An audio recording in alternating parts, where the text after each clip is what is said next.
In the next few weeks, it's going to be time for all the first years to start medical school.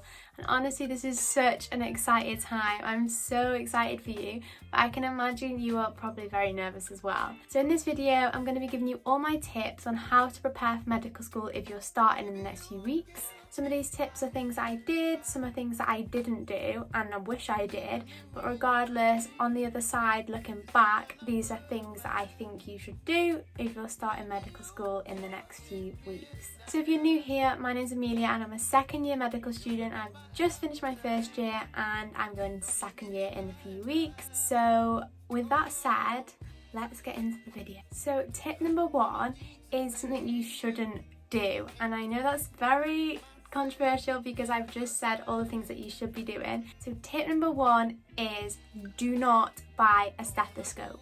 Obviously, if you've already got one, it's absolutely fine. The reason I'm saying not to buy one is because during the first few weeks, the medical schools tend to give out discount codes, or even external parties who are attending the fresher events tend to give out discount codes for you to buy your stethoscope and save a little bit of money. You're probably not going to be using your stethoscope in the first week or two anyway, or the first few weeks even. If you can hang in there and wait to get one, you probably will be able to save yourself a little bit of money, which obviously nobody's going to say no to. And also it's good because it means the medical schools can tell you exactly which one you need, so you're definitely not going to get the wrong one. Obviously, if you really want to get one and if you've already got one, it's not the end of the world. It's just a little bit of money that you might be able to save if you hang in there a bit. So the second tip to prepare for medical school is to join any group chats that are available. I personally didn't do this when I started because I thought I'll just meet everyone in person, and I majorly regretted it because a lot of people have been speaking online for months or the few weeks prior to starting medical school. Obviously, some people prefer meeting people in person, but I think it is a really good way to kind of calm your nerves if you are a little bit nervous for starting medical school, because sometimes speaking to someone in the same position as you is really good for calming any nerves or making you just feel a little bit better. Some of my friends who spoke to some of my other friends during the few weeks prior to medical school, they're still friends, which is really cute. I think that's a really nice thing. So if you have the time and if you want to, definitely look at joining group chats. There's Facebook group chats, WhatsApp group chats, Instagram group chats. There's just group chats everywhere. Join group chats for your course, join the medical group chats, join your college group chats, flat group chats if you're living away from home. Speak to the people that you're going to be living with.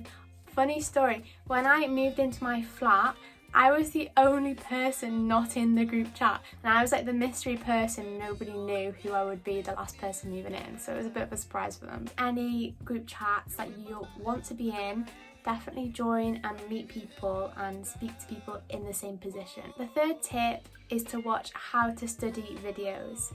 Let me tell you, how you studied at A-level is not going to be how you study in medical school.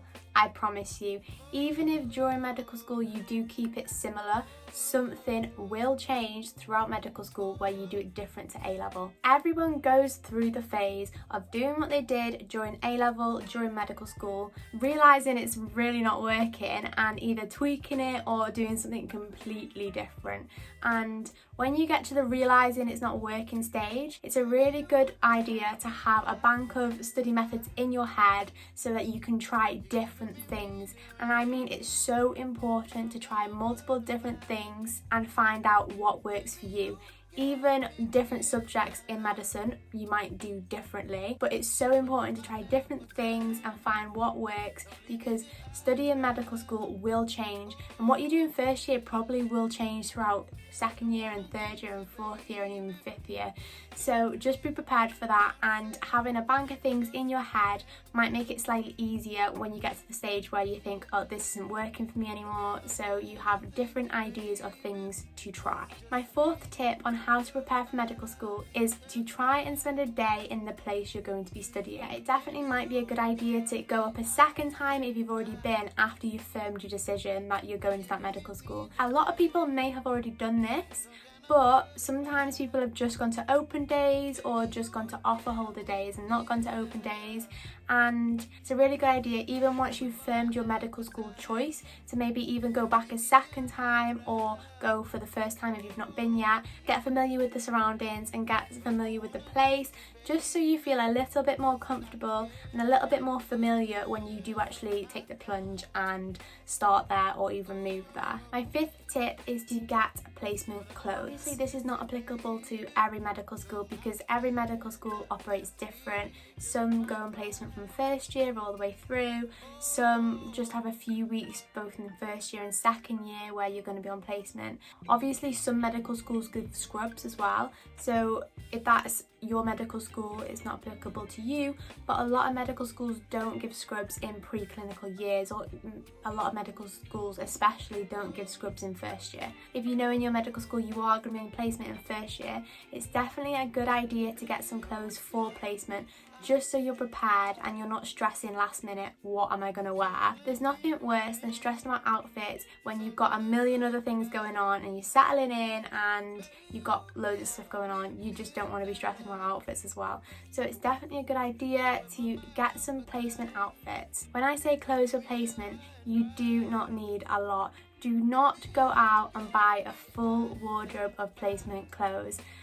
Honestly, all you'll need for first year placement if you don't have scrubs is a pair of trousers and 2 or 3 tops. That's all you need. Obviously, if you want to get more than welcome to get more, but that is all you need for placement. 1 pair of trousers and a few tops and some smart shoes and you will be set to go. My 6th tip, I'm so sorry for this one, but you will need something to study with, whether it's an iPad or a laptop, it really doesn't matter, but you will need something. Pen and paper just aren't gonna cut it. Even if you do some things with pen and paper, you will need a laptop or an iPad or some sort of device for other things, because let me tell you, I have 400 flashcards just for pharmacology, and I don't even use flashcards as my main form of study, and I've still got 400 flashcards just for pharmacology. So I'm telling you, you are not going to be writing out 400 flashcards for pharmacology alone and then carting them around everywhere you go. You need to have something so your notes are all in one place, so that you can look up something that you need to look up quick, easy, without carting around loads of folders and paper. Like especially in exam season when you're studying all the topics, you're not going to want to carry around all your notes for the whole year, especially when you've got 400 flashcards for one subject. Some people didn't get anything for first year, and during first year they decided that they needed something, especially with exam season upcoming, and ended up buying something halfway through the year anyway. So if that's going to be the case and you're going to buy something halfway through the year anyway, it's probably just saving yourself a lot of stress and a lot of time from carrying around notes to just do it at the start, so that you can go from the start with an easier life. You do not need to get a brand spanking new device. Mine was secondhand. You can literally save yourself money by buying something secondhand. So I got a MacBook. I know some people who got the iPads with the pens, but my friend got the HP laptop, which also turns into an iPad that you can write on, and I think this thing is amazing, and it is literally half the price of a MacBook. Like, if I could go back, I would have bought one of them. So obviously do your own thing, do your research and find something that suits you, but you will need a device of some sort in the long run for medical school. And my last tip is something for the long run, and just something that I really want to remind you, and this one is to make sure you have balance. This obviously is preparation for medical school. It's just so important to remember to have balance right from the start. I completely understand it is so difficult to balance when you don't know how to balance. It's really difficult, and it does get some getting used to and testing the waters to see what works, but definitely have the goal of maintaining balance in mind. During exam season, I made sure I went to the gym regardless of my study plan. When I had a rest day and I didn't go to the gym on the days I was studying, my brain was just completely different. Like, it was not retaining information and it was so sluggish. And then whenever I'd be studying in the day and then go to the gym for my break, when I restarted studying, I honestly was like a sponge. So definitely just make sure you're making time to exercise, move about and do things that you love. It's so important to do at least one thing every single day for yourself, and at least one thing you love every day.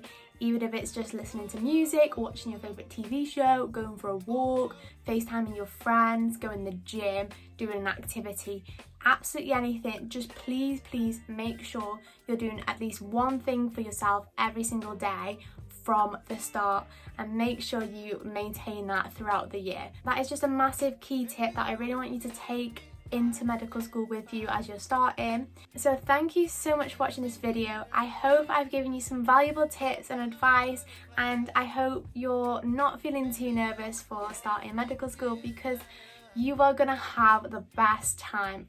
Honestly, you are literally entering the best years of your life right now, even if it doesn't feel like it, and even if you feel just so nervous and you don't know what to expect. Obviously it's completely normal, but I promise you, you are entering the best years of your life. Once you've settled in, you're gonna love every minute of it. So once again, thank you so much for watching. I hope you've enjoyed this video. If you have enjoyed this video, I would really love it if you would like and comment down below and subscribe to my channel. Thank you again. I wish you all the best of luck, and I hope you have an amazing time starting. So that is the end of this video, and I'll see you in the next one.